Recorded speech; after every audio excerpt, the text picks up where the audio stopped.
গো গিন্নি, তোমার কি রান্না হয়েছে? আমি তো দোকানে যাব। একেই তো আজকাল দোকানে তেমন বেচা কেনা হচ্ছে না।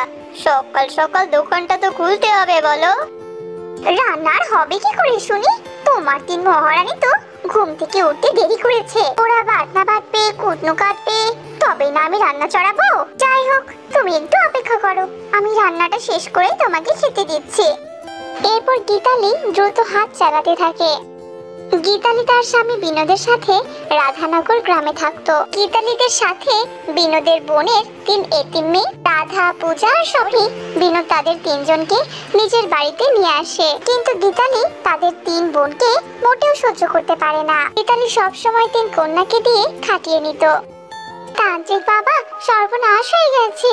আমার স্বামীর দোকানের বেচা কেনা যে লাঠি উঠে গেছে।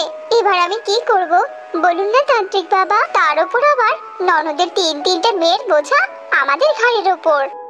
ওম শঙ্কর, চিন্তা করিস না বাছা, তুই যে আমার ঘনিষ্ঠ একটা ভক্ত। আমি তো আর তোর কোনো ক্ষতি হতে দিতে পারি না। তুই বস, আমি ধ্যান করে এর একটা সমাধান বের করছি। এই কথা বলে তান্ত্রিক ধ্যানের মিথ্যে মিথ্যে অভিনয় করে চোখ বন্ধ করে আর মনে মনে ভাবতে থাকে, এই তো শিকারের সন্ধান আমি পেয়ে গেছি। আমি জানতাম একে দিয়েই আমার উপকার হবে। তবে আর দেরি নয়, একে দিয়েই আমি আমার পরিকল্পনাটা সেরে ফেলি।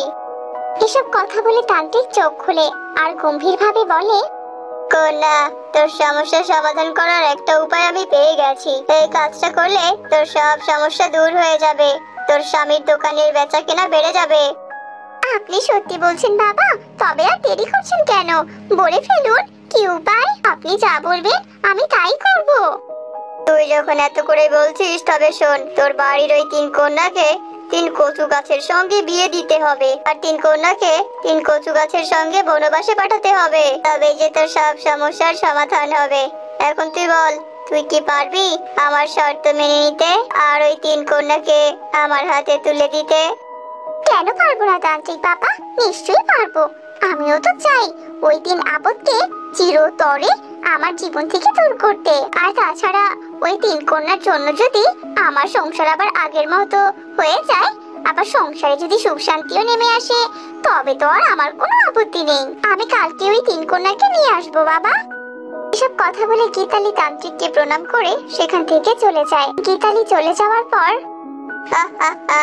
তিনটে শিকার আমার নাকের ডগায়। আজ গীতালি ওই তিন কন্যাকে নিয়ে এলে আমি ওই তিন কন্যাকে পাচার করে দেব, আর বেশ কিছু টাকা আমি রোজগার করে নিব। না না, এভাবে আর দাড়ি গোঁফ লাগিয়ে বসে থাকতে ভালো লাগছে না। এবার একটু স্বস্তিতে নিঃশ্বাস নেই। এরপর ভণ্ড তান্ত্রিক তার দাড়ি গোঁফ খুলে ফেলে আর এসব কাণ্ড বনিতা আড়াল থেকে দেখে ফেলে। বনিতা ছিল খুব সাহসী একজন পুলিশ অফিসার। মেয়ে হয়েও বনিতা অনেক সাহসী আর বুদ্ধিমতী। তবে এই ব্যাপার একদিন থেকে বাচ্চা পাচার হওয়ার কিনা এই রহস্য শয়তান কালু কিনা এখানে এসে বাচ্চা পাচার করার কাজ করছে। তবে কালু, এবার আর তোর কোনো রক্ষে নেই। তোর পাচার করার কাজ আমি বের করছি কালু। এবার আর তোর রক্ষে নেই। এবার আমি তোকে লকাবে ঢোকাবই আর উচিত শিক্ষা দিয়ে ছাড়বো। এসব কথা বলে বনিতা অন্যান্য পুলিশদের এনে ওই তান্ত্রিক রূপী ভণ্ড কালুকে গ্রেফতার করে আর বলতে থাকে, কালু, এতদিন থেকে তো ভালোই বেশ ধরে বাচ্চা পাচার করে যাচ্ছিস, কিন্তু আর না, এবার আমি তোকে উচিত শিক্ষা দিয়ে ছাড়বো। এই বলে দিলাম, তোর বেশ আমি ধরে ফেলেছি রে। আর তাই তো আর কোনো চালাকি নয়। নিয়ে যাও এই শয়তানকে। একে নিয়ে গিয়ে হাজতে ভরে রাখো। ছেড়ে দাও তোমরা আমায়। তোমরা আমাকে যতই আটক করে রাখো না কেন, আমি ঠিকই বাইরে বেরিয়ে আসবো, আর তখন তুই বুঝবি। কালু এভাবে চিৎকার করলেও বনিতা সেদিকে কান দেয় না। সিপাহীরা কালুকে ধরে নিয়ে যায়। বনিতা একটা ব্যাপার নিয়ে ভীষণ চিন্তিত ছিল। এই কালুর তো একটা ব্যবস্থা আমি করবই, কিন্তু ওই তিন কন্যাকে আমি কি করব? গীতালির কথা শুনে তো মনে হয়েছে যে ওই তিন কন্যাকে একদম পছন্দ করে না। কালুকে হাজতে পাঠিয়ে না হয় আমি তিন কন্যাকে পাচার হওয়া থেকে রক্ষা করে নিলাম, কিন্তু তাদের দরজাল মামির হাত থেকে তাদেরকে আমি কি করে রক্ষা করব? এখন যদি আমি তিন কন্যাকে না রক্ষা করি, তবে নিশ্চয়ই তিন কন্যার সাথে খারাপ কিছু একটা হবেই হবে। তাই যে করেই হোক আমি তিন কন্যাকে রক্ষা করবই করব। এসব কথা বলে বনিতা ভাবতে থাকে যে সে কি করে কি করবে। এদিকে গীতালিও ভাবতে থাকে যে সে তিন কন্যাকে কি করে তান্ত্রিকের কাছে নিয়ে যাবে। হ্যাঁ গো, আজ তো আমি সকাল সকাল রান্না করেছি আর তোমার খাওয়াও হয়ে গেছে। তাহলে তুমি দোকানে যেতে এত দেরি করছো কেন? হ্যাঁ, তাড়াতাড়ি দোকান খুলে তো একটু বেশি করে বেচা কেনা হবে নাকি? তুমি আর বেচা কেনার কথা বলো না তো। আমি তো আর কম চেষ্টা করছি না। ওই দোকানে তো আর কোনো খরিদ্দার বাড়ছে না। আর তাছাড়া তুমি এত অস্থির কেন হচ্ছ বলো তো? এই তো যাচ্ছি নাকি। এরপর বিনোদ দোকানে চলে যায় আর গীতালি সেই তিন কন্যাকে নিয়ে ভণ্ড তান্ত্রিকের আশ্রমে যায়। আর গিয়ে দেখে তান্ত্রিকের বদলে সেখানে একটা ভৈরবী মা আর তার সামনে তিনটে কচু গাছ। এ কি কাণ্ড! তান্ত্রিক বাবা কোথায়? আর তাছাড়া আপনিই বা কে? এমন ভৈরবীর বেশ কেন ধরে আছেন বলুন তো? মূর্খ, তুই কি বলছিস এসব? বেশ ধরেছি মানে? আমি আসলে একজন ভৈরবী মা আর আমি তোর তান্ত্রিক বাবার দীক্ষা গুরু। আর তুই কি না আমাকে বেশধারী বলছিস? তুই কি কচু গাছ দেখেও কোনো কিছু বুঝতে পারছিস না? এই তিনটে কচু গাছ ওই তিন কন্যার সঙ্গে বিয়ে দেব বলেই তো সাজিয়েছি। অনর্থক, ঘোর অনর্থক। এই রে, এ আমি কি করে ফেললাম?